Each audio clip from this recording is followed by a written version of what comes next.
বাংলাদেশের প্রতি আমেরিকা যে কি পরিমাণ নিষেধাজ্ঞা করতে যাচ্ছে এবং আমাদের আগামী বাংলাদেশের জন্য যে কি পরিমাণ বিপদ অপেক্ষা করতেছে, এই ভিডিওটা যদি আপনি না দেখেন অনেক মিস করে ফেলবেন। বিপদ কিন্তু সীমান্তের কাছাকাছি চলে আসছে। এটারে হালকানি ছিলেন যারা এতদিন ট্রল করছিলেন, ঘটনা কিন্তু ঘটতে যাচ্ছে। তো এই মুহূর্তে সরকারের উচিত সীমান্তকে আরেকটু টাইট করা, কয়েক প্লাটুন সেনাবাহিনীর পাশাপাশি বিজিবি, র্যাব যা আছে মোট কথা আমাদের স্টকে সবই দেওয়া দরকার। তাও কোথায়? আমার নিজের জেলায় ভাই। গতকালকে বাংলাদেশের প্রথম সারির বেশ কয়েকটি গণমাধ্যম একটা নিউজ করছে, নিশ্চয়ই দেখছেন।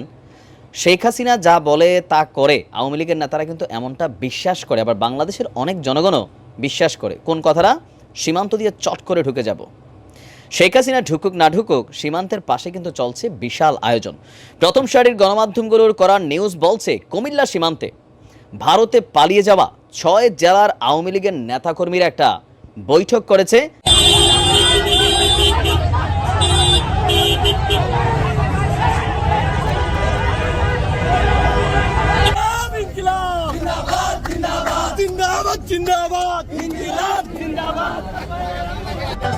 সুপ্রিয় দর্শক মন্ডলী, আসসালামু আলাইকুম রহমতুল্লাহ। আশা করি সবাই ভালো আছেন, সুস্থ আছেন। স্বাগত জানাচ্ছি আমাদের আরেকটি নতুন ভিডিওতে।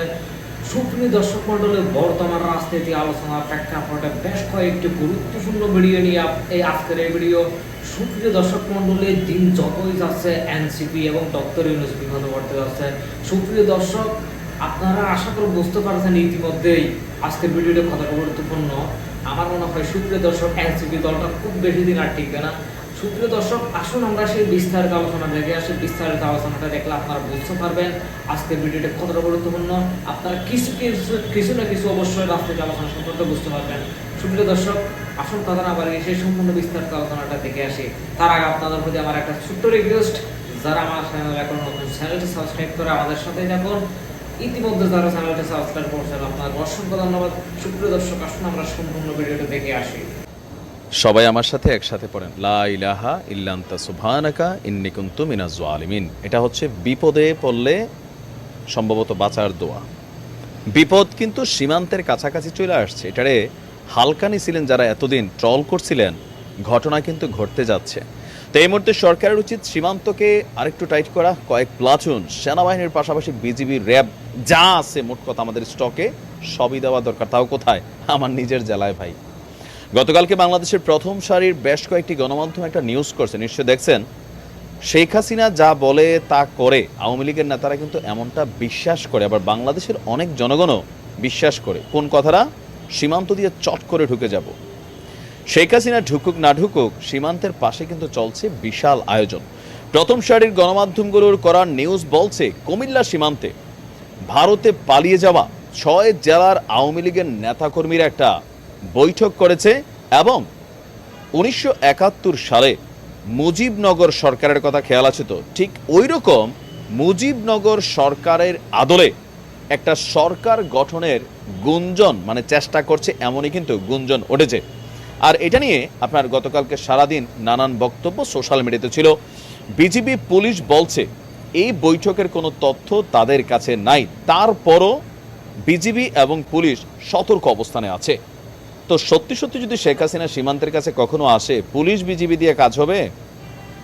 সেনাবাহিনী দিয়েও তো কাজ হয় কিনা আমার সন্দেহ আছে। যোগাযোগ মাধ্যম সহ বিভিন্ন মহলে ছড়িয়ে পড়া আপনার যে তথ্যগুলো আমরা দেখছি বা গুঞ্জনগুলো দেখছি, সেখান থেকে বলা হচ্ছে যে কুমিল্লা জেলার কোতোয়ালি থানার আওতাধীন বিবির বাজার সীমান্তবর্তী এলাকায় কুমিল্লা, চট্টগ্রাম, নোয়াখালী, লক্ষ্মীপুর, চাঁদপুর এবং ফেনীর আওয়ামী লীগের পদধারী যে সকল ঊর্ধ্বতন নেতাকর্মীরা আছেন, তারা দুপুর ৩টার দিকে ভারতীয় সীমান্তে, মানে বাংলাদেশ সীমান্তের পাশাপাশি যে ভারতের এরিয়া, সেখানে একটা বৈঠক করেছেন। ইভেন ভারতের ত্রিপুরায় আওয়ামী লীগের একটা বিশাল সমাবেশ আজকে অনুষ্ঠিত হতে যাচ্ছে।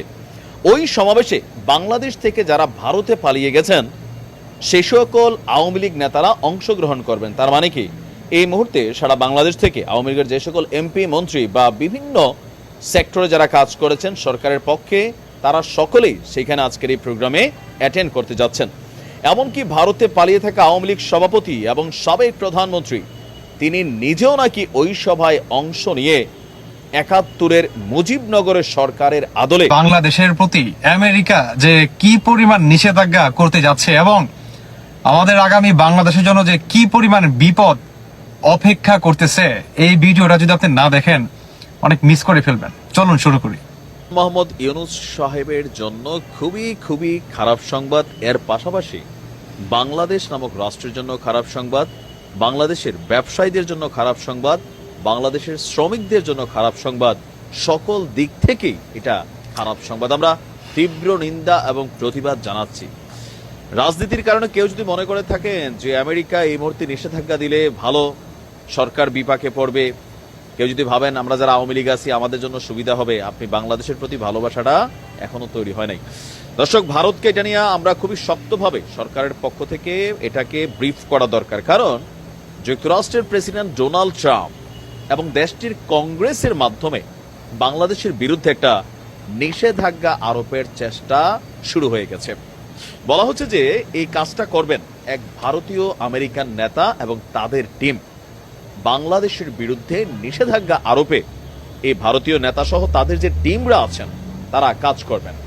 ভারতীয় আমেরিকান নেতা ডাক্তার ভারত বড়াই বার্তা সংস্থা পিটিআইকে বলছে, নির্বাচনের আগে বাংলাদেশের সংখ্যালঘুদের উপর নির্যাতনের যে অভিযোগ তুলে ডোনাল্ড ট্রাম্প পোস্ট দিয়েছিলেন সেটি তাদের উদ্বুদ্ধ করেছে।